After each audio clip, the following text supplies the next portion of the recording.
Hi students, this is Tara Ravishankar, Assistant Professor in Department of Media Studies, Christ Nagar College, Trivandrum. Today we are continuing our journey through history of cinema.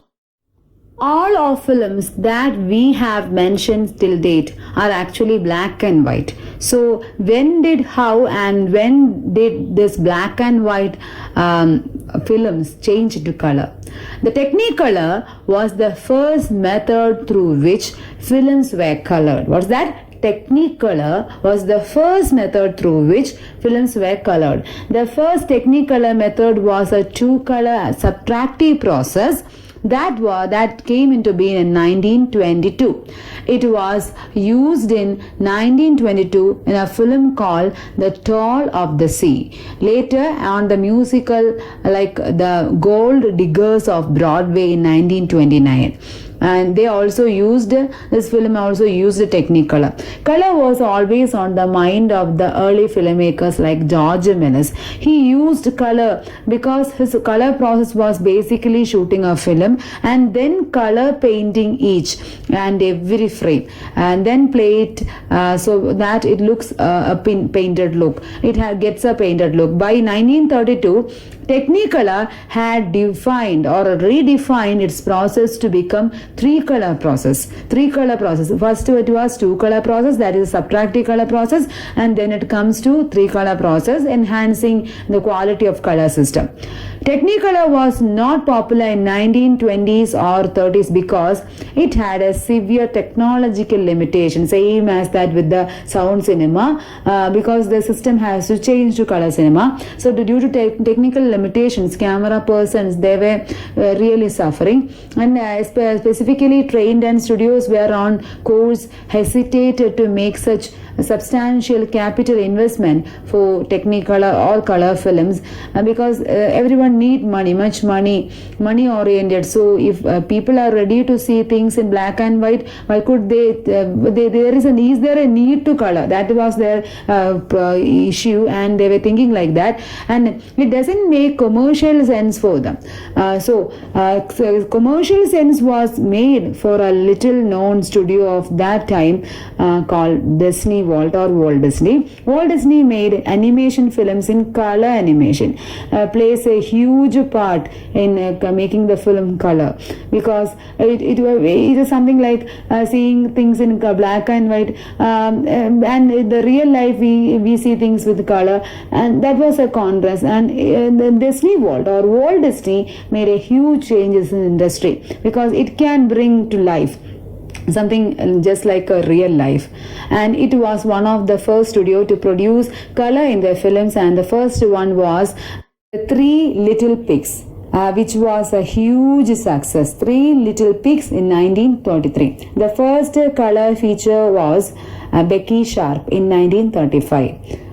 First one was the first movie in movie genre was The Three Little Pigs in 1933, and first feature was Becky Sharp in 1935. In 1939 was known as a watershed year for Technicolor films, and The Wizard of Oz and Gone with the Wind, two biggest blockbusters in 1939 brought with Technicolor.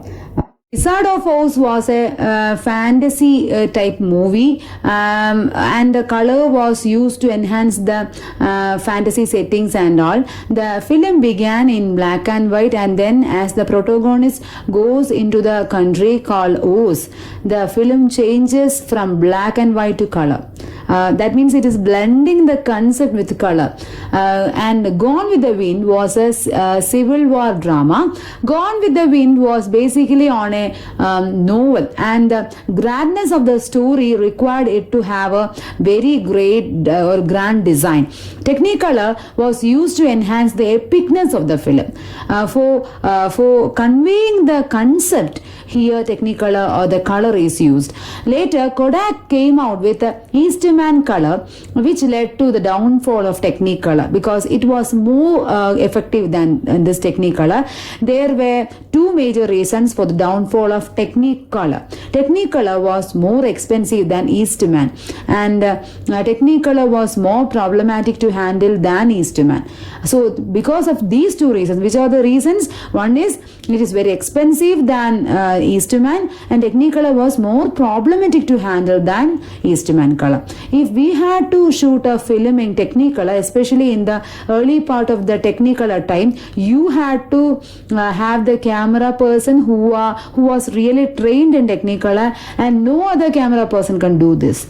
And Eastman color actually did not have such a problem because any person can use it. Eastman color used to apply the film, and any person who could shoot in black and white or who was trained for black and white film shooting could do this Technicolor film also. And 1955 Technicolor ceases to exist, and 1967 all the major films were shot in color. So by 1965 film totally moved from black and white to color cinema. So this was a change in film.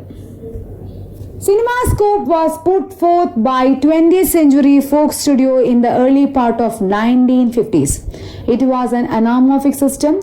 4:3 was the aspect ratio that was maintained by cinema, which is a very squarish ratio. In an anamorphic system, you could shoot widescreen. Widescreen is what you use today in your HD format. So you can relate it, right? And it had a longer width than the height of the screen. That means width more than that of the height. And it gave a rectangular aspect ratio than the square type ratio. So in CinemaScope, they used to shoot using an anamorphic lens which could squish the widescreen image into a normal film, and in the projection another anamorphic lens would be used which could unsquish the image. That means we look at we may see it as a natural image and give a widescreen appearance. You do not have to think about much about the anamorphic lens and all. It is a technology which is used in CinemaScope. That's all you have to understand. And this change happened because of television. Television came out as a competitor to cinema during 1940s and 1950s, and cinema now had to deal with a great sort of sound audiovisual medium, that is the television. And television during that time was on the aspect ratio 4:3 aspect ratio, which was the same with the cinema. So film has to think something different to make people come back to theaters to watch cinema and stop watching television at home. The first film to use this CinemaScope is The Robe in 1953 by the 20th Century Fox. Which was the film? The Robe in 1953 by 20th Century Fox. CinemaScope wasn't very popular because it was used specifically by the 20th Century Fox. And later some other industry like a new company called Panavision developed its own system on widescreen, which did not use an anamorphic lens because in anamorphic lenses a kind of distortion happens in the edges of the edges of the screen. You can notice it very well when you are watching a CinemaScope cinema. Because of that they avoid this and they find some other technology. Panavision didn't require anamorphic lens to shoot or project. That's the thing. 1960s-70s, a period is a drastic change in the culture of cinema. That means a youth culture was finding prominence in this film industry. Movies of the late 1960s began attracting a young demographic as a growing number of young people were drawn in by films like The Wild Bunch or the Stanley Kubrick's Space Odyssey or Bonnie and Clyde or Easy Rider. All these movies were attracting youngsters, all revolutionary in their genres, and that displayed a sentiment of unrest towards unconventional social orders and included some of the earliest instances of realistic and brutal violence in the cinema.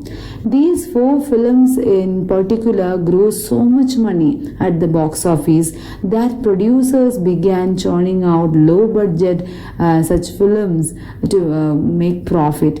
Recent trends in the movies were shown by these four films, and a rise in youth culture films. A few of them saw great success, and however, the new liberal attitudes towards depiction of sex and violence in these films represent a sea of change in the movie industry that manifested in many movies of 1970s, including Francis Coppola's The Godfather, William Friedkin's The Exorcist, or the Steven Spielberg's Jaws, all three of which saw great financial success too. 1970s, a rise of work of Coppola, Spielberg, or Martin Scorsese came up. A new breed of directors were emerging during this time. These directors were very young and film school educated, so their thoughts were different. They were contributed a sense of professionalism and sophistication and technical mastery to their work, leading to a wave of blockbuster productions, including Close Encounters of the Third Kind, Star Wars, Raiders of the Lost Ark, and E.T. The computer-generated images, special effects that were available at this time also contributed to the success of such a large number of big-budget productions. In response to these and several earlier blockbusters, movie productions and marketing techniques also began to shift, with the studio investing more money in fewer films in the hopes of producing more big successes. For the first time, the producers and distributors invested didn't go to production cost alone. Distributors were discovering the benefits of TV and radio advertising and finding that doubling their investment or their advertising cost would increase profit as much as 3 or 4 times more. With the opening of Jaws, one of the 5 top grossing films of the decade, Hollywood embraced the wide release method of movie distribution. And the release method of earlier decades was different from this, which film would be screened in a handful of selected theaters in major cities. And now the Jaws was released in 600 theaters simultaneously, and the big budget films that followed came out in anywhere from 800 to 2000 theaters nationwide on their opening weekends.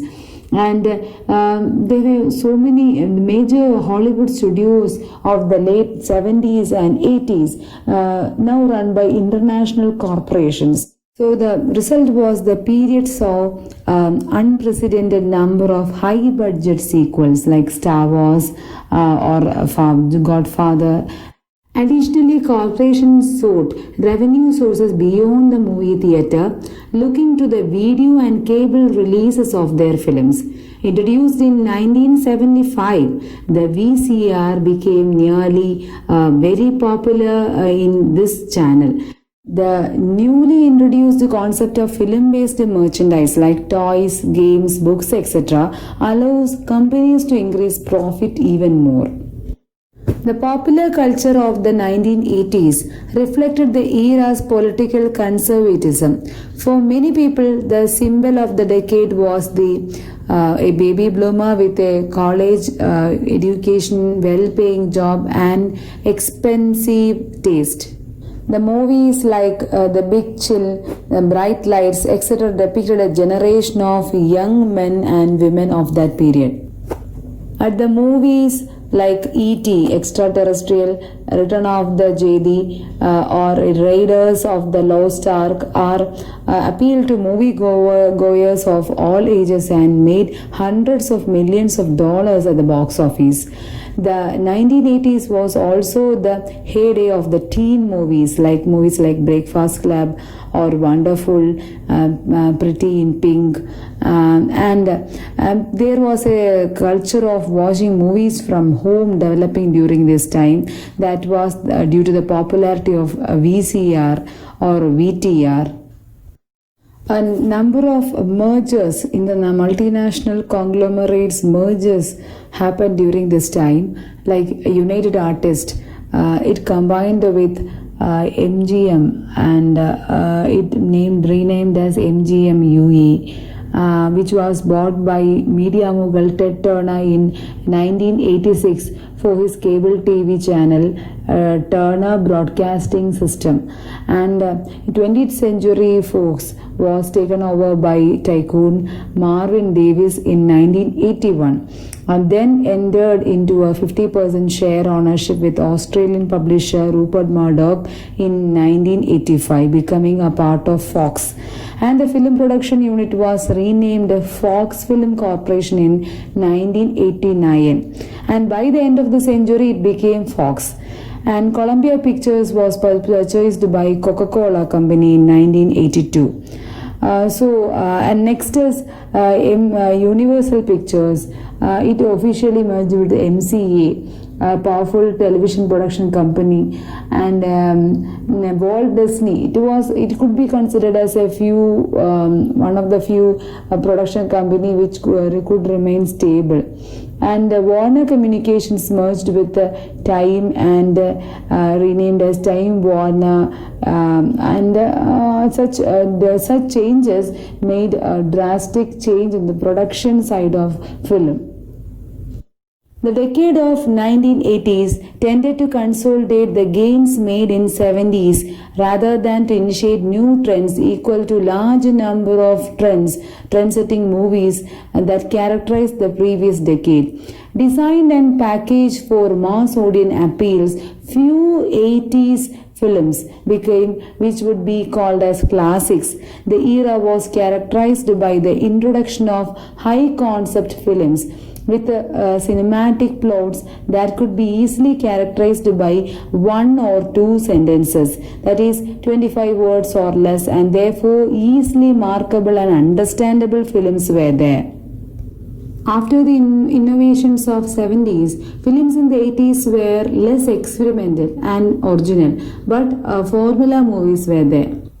Steven Spielberg and George Lucas' name have often been associated with the term blockbuster, and their films inevitably continued to contribute to the trend during this decade too. Like The Empire Strikes Back, Raiders of the Lost Ark, Return of the Jedi, E.T. were very popular blockbuster films of this period. As we said, there were formula movies. We could see dazzling special effects technology, sophisticated soundtracks, mega marketing budgets, and costly high-paid stars. All these were the characteristics of 80s films, and most big screen event movies scheduled to be released at adventurous time like at summer or Christmas time, and it would take expensive fortunes to produce, but they promise potentially payoffs. In retrospective, many of the blockbusters in 80s, such as those mentioned above, were well-constructed films with strong characters and plots not entirely built upon their special effects. At the same time, there were flops, there were bombs, there were disaster films during this decade. Some of them were Heaven's Gate, Midnight Cowboy, Annie Hall, The Deer Hunter, The New York, Gangs of the New York, Chariots of Fire. At the same time, unexpected success like Batman in 1989, The Terminator in 1984, all these also happened during this decade. Here we were discussing about the history of cinema, and it is not completed here. We have to go a little more. Next class we will continue this topic. Now, thank you all.